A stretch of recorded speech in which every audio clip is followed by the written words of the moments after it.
Hey there, and welcome back to Jersey Homestead. I'm Melissa if you're new. Today we're in the garden and we are going to be doing something very exciting. I've been waiting for this, but we had some bad weather. And so now we're here and we are planting our squashes and our melons. So we have some mounds here set up that I have prepped over the last couple days. I did some weeding and now we're going to plant 5 of those mounds out today. And I'm going to be planting some zucchini, summer squash.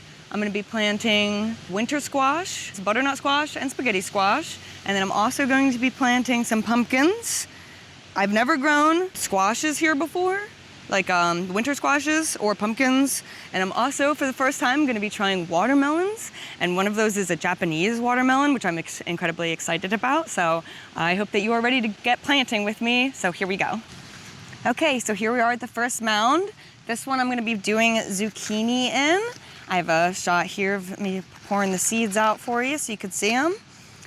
So it says that per mound across the board here, I'm going to be putting about 4 to 6 seeds of the total in each mound. And so for this zucchini, I'm going to be putting, I want 1 plant, and they're a little old. So I'm putting 3 seeds, and I'm just going to press them into the soil here, diving them straight down in, not flat. I'm going to stab them down into the soil and cover them up a little. And here I have another variety of zucchini. This is a cocozelle, as opposed to the dark green. These seeds are just a tiny bit smaller, but they do look the same. And so I'm going to be putting 4 of these. Zucchini are great because they're very versatile.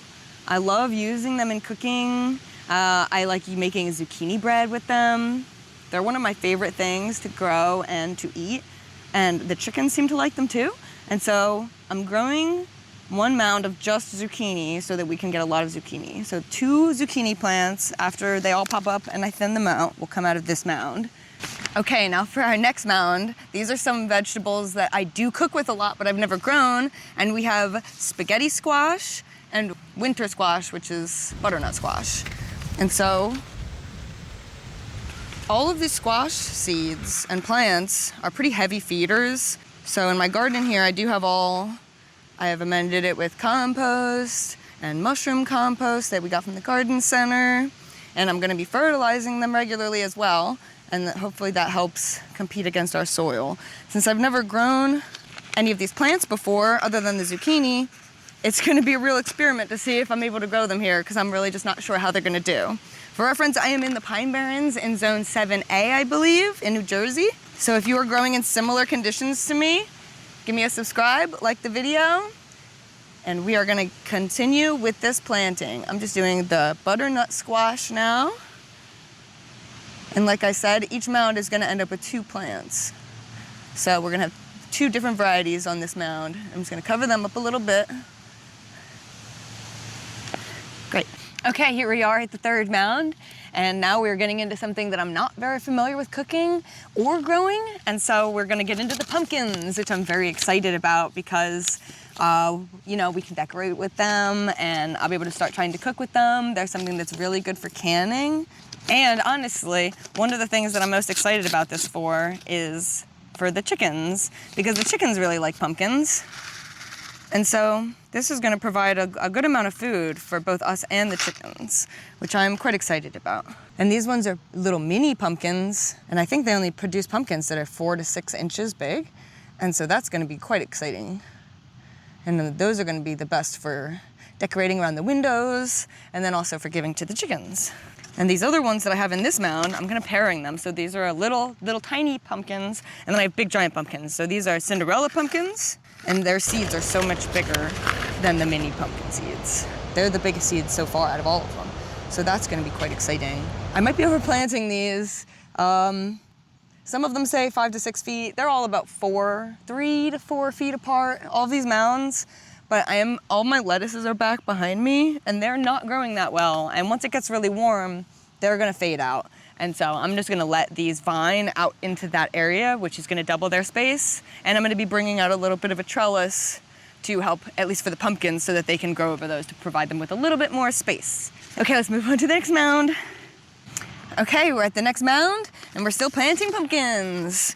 So these are both culinary pumpkins. So there'll be more for, just for canning or for making pumpkin pies, or I'm gonna try maybe some pumpkin pastas. I'm gonna try to expand my culinary use of the pumpkins more.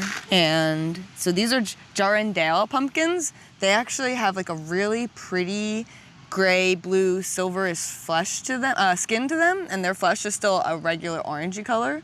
And these seeds have like a really nice orange hue to them, which I like, and they're actually very fragrant. Like none of the other seeds really have a scent, but these really smell like pumpkin, and that's fun. And the other ones I have here are sugar pie pumpkins, and they're supposed to be extra sweet and good for pies, and so I'm very excited about that. This enclosure that I have is a 10 by 40 foot fully enclosed garden area, which I purchased, they advertise them as a chicken run. And so that's gonna make it so that I can grow these, because I was getting really, really bad pressure from deer and birds, and now they're all not able to get in here. And so that's very cool, and I'm very excited to be able to do this with you. Thanks for being here. Okay, now I might have saved the most exciting thing for last, and that is our watermelons. I've never grown watermelons before, but chickens love them. I can cube them up and freeze them for the chickens in the very hot months. And so I'm very excited to try these. I have a nice gold fleshed watermelon, and that should be very exciting. I've never even had gold fleshed watermelon before, and we'll see if I'm planting these too late or if they do well in our climate. And with the amount of sun they're gonna get here, they get full sun here. Over on this side, gets like kind of half sun. They get shaded out a lot throughout the morning. But over here, gets pretty good sun throughout the day. So I'm hoping that I'm gonna be able to get these watermelon going. So these ones take about 78 days. So these should bring me around, I should have these, and these ones are 95 days. So they're gonna be later. So between July, mid-July, and August, I should be seeing these watermelons. And I love Japanese culture and stuff like that. Fun fact about me, I'm also studying Japanese, so I'm very excited about this. This is like the classical, if you see like a Japanese cartoon or a film made in Japan, they have these like really cute watermelons with like green stripes on them. And this is that kind of pumpkin watermelon. It's a Hime Kanzen watermelon, and so I'm incredibly excited about these. I'm very hopeful that we're able to get them to grow here. And if you are also interested in that, please subscribe to my channel and come along on the growing journey with me. And so I'm just gonna press these in here. And like all the other mounds, at the end of the day, we're gonna end up with 2 plants out of here. Okay, so now we've planted all the mounds, and I'm gonna get these watered in. Thank you so much for hanging out with me, and I hope to see you in the next one. Bye.